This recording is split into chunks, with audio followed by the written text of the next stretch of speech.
இயேசுவில் எனது அன்பிற்குரியவர்களே, உங்களுக்கு என்னுடைய இதயம் கனிந்த வாழ்த்துக்கள். வணக்கம். அன்பானவர்களே, இன்று ஞாயிற்றுக்கிழமை, ஆண்டவரை மிக சிறப்பாக ஆராதிக்கின்ற ஒரு அற்புதமான நாள். இன்றைய நற்செய்தி லூக்கா நற்செய்தி 11வது அதிகாரம் 1 to 13 முடிய நம்முடைய சிந்தனைக்கு கொடுக்கப்பட்டுள்ளது.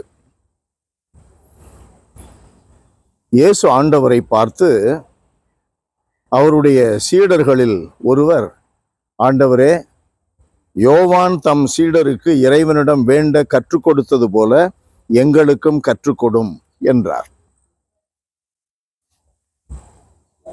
அன்பிற்குரியவர்களே, ஆண்டவர் இயேசு இந்த கேள்விக்கு பதிலாகத்தான் விண்ணுலகில் உள்ள எங்கள் தந்தையே என்று தொடங்குகின்ற கர்த்தர் கற்பித்த ஜெபம் அதை சொல்லிக் கொடுக்கிறார். அதை தொடர்ந்து ஒரு உவமையையும் சொல்லுகிறார். நண்பன் ஒருவனிடம் இரவிலே ஒரு விருந்தினர் வந்திருக்கிறார், அவருக்கு உணவளிக்க வேண்டும், எனக்கு அப்பம் கொடு என்று கேட்கிற அந்த உவமையை சொல்லுகிறார். தட்டி கொண்டே இருந்ததால் அவன் அப்பங்களை கொடுக்கிறான். தீயோர்களாகிய நீங்களே உங்களுடையவர்களுக்கு நன்மை செய்ய விரும்புவீர்கள் என்றால் கடவுளிடம் நல்லவைகளுக்கெல்லாம் ஊற்றாகி அவரிடம் கேட்டால் கிடைக்காதா என்ன என்று ஆண்டவர் இயேசு சொல்லுகிறார். இதில் 2 முக்கியமான காரியங்களை நாம் கவனத்தில் வைக்க வேண்டும். ஒன்று, நம்முடைய பிள்ளைகளுக்கு நாம் ஜெபிக்க கற்றுக் கொடுக்க வேண்டும்.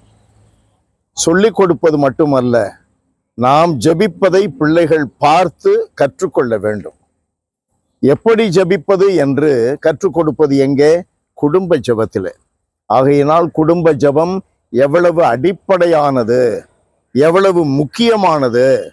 நமக்கு தேவைகளை பெற்றுக்கொள்வது மட்டுமல்ல, அடுத்த தலைமுறையினரும் கடவுளுடைய கதவை தட்டி பெற்றுக்கொள்ள கற்றுக் கொடுப்பது என்பதை மனதிலே கொள்ள வேண்டும். ஜெபிப்பது அவசியம், குடும்ப ஜெபம் செய்வது அவசியம். இவ்வாறு நாம் ஜெபிக்கிறோம், தேவைகளை ஆண்டவரிடமிருந்து பெற்றுக்கொள்கிறோம், அடுத்த தலைமுறையினர் நம்முடைய பிள்ளைகளுக்கும் கற்றுக் கொடுக்கிறோம். எப்படி ஜெபிப்பது, எப்படி ஆண்டவரிடம் கேட்பது.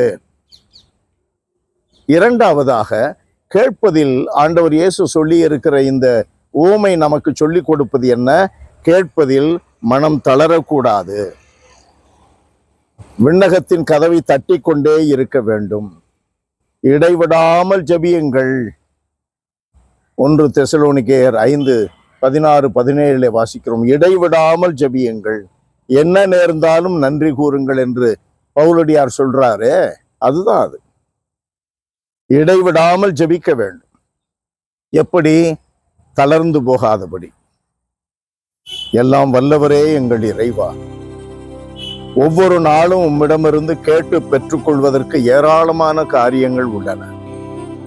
நாங்கள் உயிர் வாழும் பொருட்டு மூச்சு காற்றை உம்மிடமிருந்து பெற்றுக்கொள்ள வேண்டும். இதய துடிப்பை பெற்றுக்கொள்ள வேண்டும். இவ்வாறு நல்ல உடற்சுகத்தை பெற்றுக்கொள்ள வேண்டும். அன்றாடம் எங்களுக்கு உணவு வேண்டும்.